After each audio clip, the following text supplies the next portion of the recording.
நீங்க சொல்றீங்க அதே avocado is an amazing marketing concept marketed by people who are importing avocado 350 ரூபாய் நீங்க கொடுத்து வாங்க முடியுது இன்னைக்கு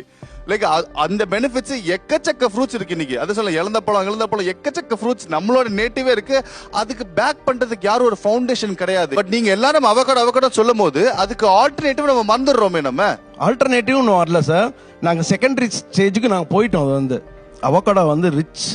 குட் ஃபேட் சார் அது என்ன சொல்லுவாங்கன்னா அவகாடோல கொஞ்சம் இந்த மோனோ அன்சாச்சுரேட்டட் வகையான கொழுப்புகள் இருக்கு அப்படின்னு சொல்லுவாங்க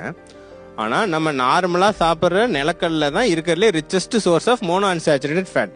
ஆனா அவங்க நிலக்கடலையே பீனட் பட்டரா தான் சாப்பிடுவாங்க அல்லது அவகாடோ மூலமா சாப்பிடுவாங்க அல்லது ஆலிவ் ஆயில் மூலமா சாப்பிடுவாங்க ஆனா நிலக்கடலையே அப்படியே வறுத்து அல்லது வேக வச்சு சாப்பிட மாட்டாங்க இந்த முரண்பாடு எதனாலன்னு தான் நான் கேக்குறேன் ஆனா ஒண்ணு தெரியுது இந்த ஷோல ஓரளவு இங்க ரெண்டு பக்கமும் பேசுனதுல இருந்து நிலக்கடலை ரொம்ப ஒரு ஹெல்த்தியான யதார்த்தமாவே ஒரு ஹெல்த்தியான உணவு அப்படிங்கிற மாதிரி தோணுது